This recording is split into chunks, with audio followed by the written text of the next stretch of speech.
Arkadaşlar merhabalar. Bugün de size şu kahve poşetlerinden çanta yapımında kullanacağımız kağıtları nasıl katladığımı göstereceğim. Ve şöyle takma şekillerini göstereceğim. Onun için bu videoyu hazırladım. Nescafe kağıtlarından yapacağımız çantada şimdi Nescafe'yi şöyle ağız kısmından ince bir şekilde kesiyoruz. Şu mesafeyi kesmiyoruz. Çünkü boyu ancak yetiyor. Arzu ederseniz şunu da söküp alırsınız, kesersiniz. Şu şekilde. Şöyle. Ama ben kesmiyorum. Bu içinde kalsın. Ama isterseniz kesin. Hemen şunun altından şöyle katlıyorum. Şu yazının altından.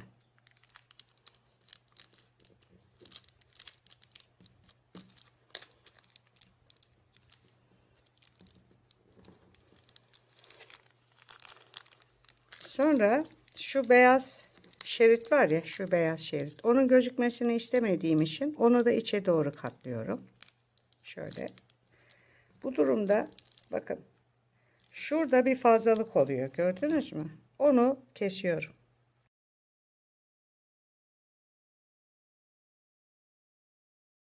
Döndürüyorum şimdi. Katlıyorum. Nescafe'nin N'sinin hemen ucundan şöyle tutuyorum. Bakın. Şu vaziyette tutuyorum ve ters zımbayla zımbalıyorum. Şöyle. Çift vuruyorum. Daha sağlam olsun diye. Ve şuradaki fazlalığını kesiyorum. İster kesin, ister kesmeyin. Şu modeli yaparken arkadaşlar, şuradaki kırmızılığın meydana gelmesini istediğim zaman kağıdımı şu şekilde katlıyorum. Şunu şu şekilde tutuyorum.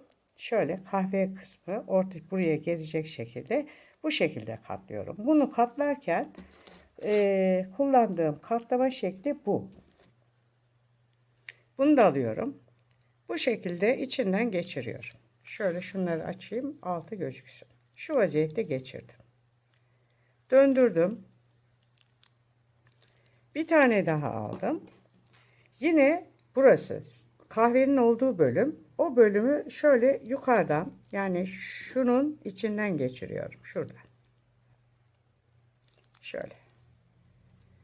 Şöyle oldu.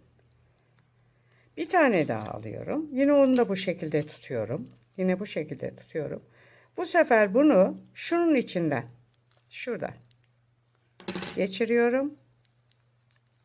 Arasını açıyorum bunun ve şunu içine sokuyorum şöyle. Bakın.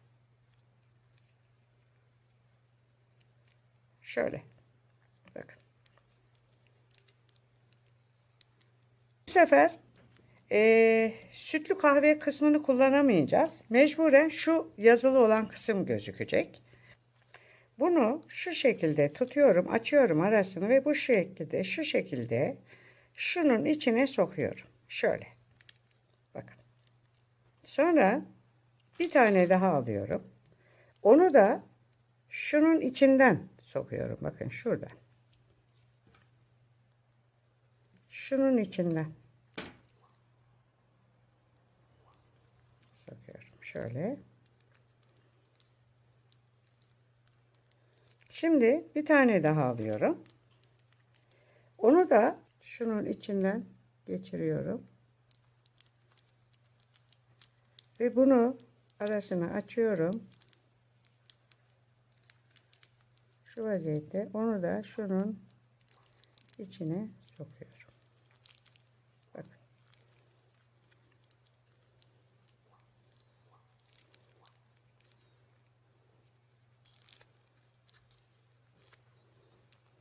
Şurası kırmızılı oldu. Burası yazılı oldu. Şimdi bu sefer şöyle yapıyoruz. Mecburen yazılı yapamayacağız. Mecburen buraya yine biz kırmızılı yapacağız. Şöyle geçiriyorum. Bak. Şimdi bir tane daha bundan alıyorum.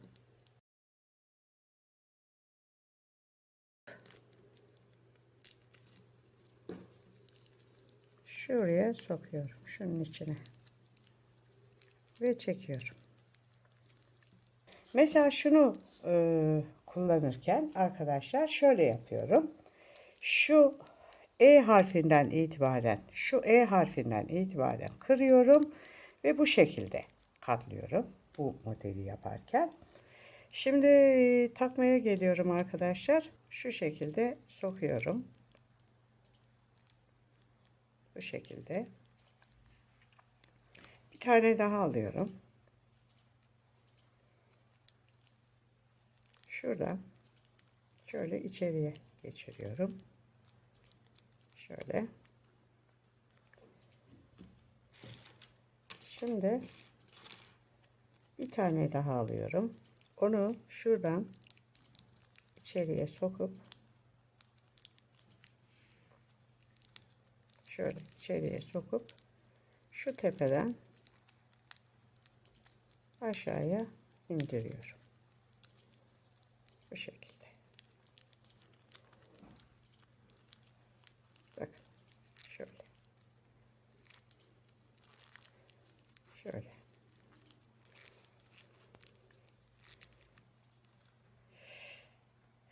Bu şekilde takıyorum.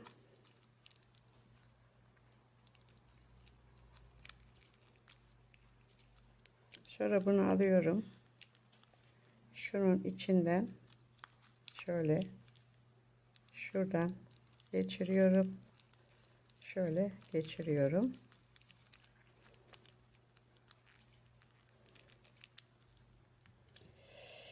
Bir tane daha alıyorum. Şunun içinden geçiriyorum. Şuradan.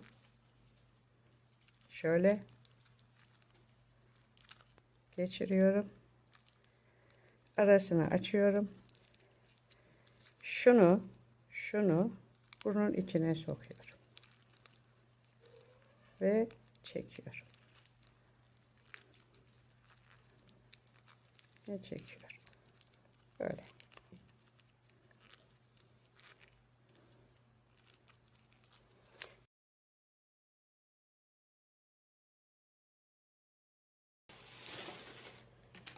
Bir tane daha yapıyorum.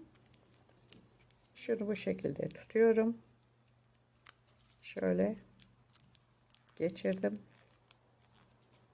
Sonra bir tane daha aldım. Onu şunun içinden geçirdim. Şöyle.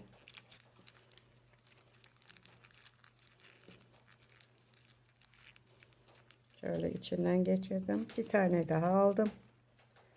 Onu da şunun içinden geçirip şöyle arasını açıyorum.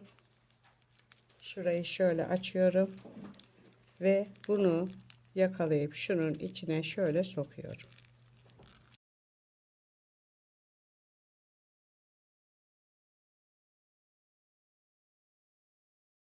Şurada ise şu şekilde kullanıyorum. Yine katladığım kağıdı şuradan kırıyorum. Kahve sütlü kısmının hemen altından kırıyorum. Getiriyorum ve şöyle düzeltip bakın şu şekilde kırıyorum. Şu vaziyette. Şimdi şu kırmızılar göbeğe gelecek şekilde kağıdımı birbirine geçiriyorum. Şunu şu şekilde soktum bakın. Şu vaziyette. Sonra bir tane daha aldım. Bu kırmızı şuradan girecek içeriye. Şuradan. Şöyle giriyor. Şu vaziyette tutuyorum. Sonra şuradan bir tane daha alıyorum. Yine kırmızı. Bu sefer şunun içinden girecek. Şurada. Şurada. Arasını açıyorum. Şuradan içeriye sokuyorum. Ve bunu şöyle çekiyorum. Şunu aşağıya çekiyorum. Şu vaziyette böyle buraya sıkıştırıyorum. Bakın. Şimdi artık buraya kırmızı takamayacağız. Mecburen şu yazılı olanlar gelecek. Yazılı olanı da yine şu şekilde aynı. Şöyle şuraya koydum. Buradan bir tane aldım. Bu aldığım kağıdı şunun içine, şuradan içeriye soktum. Şu arada. Şöyle ittim. Şunu düzeltiyorum. Bakın şöyle oldu. Tamam mı? Sonra şunu alıyorum. Bunu yine buradan, şunun içinden bu sefer, şunun içinden şöyle geçiriyorum. Arasını açıyorum ve şunu bunun içine yerleştiriyorum. Ve şunu çekiyorum.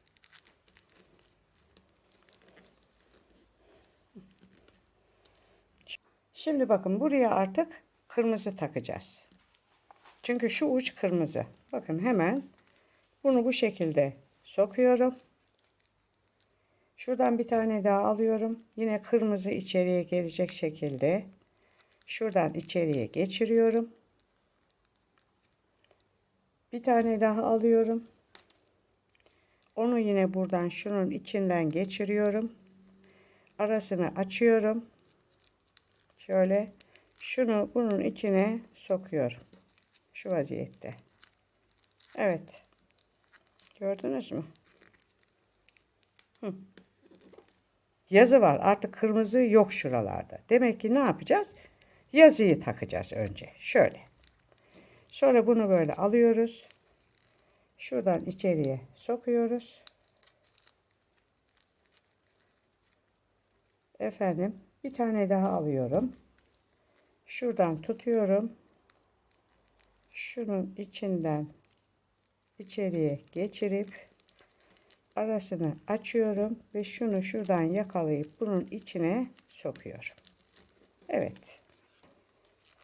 Kağıdın üçünün takma şeklini de böylece yapmış oldum. Kağıtları katlamam ve birbirine takışımla ilgili videom burada sona erdi. Videomu beğenmeyi, kanalıma abone olmayı unutmazsanız mutlu olurum. Bundan sonraki videolarda görüşmek üzere. Hoşça kalın.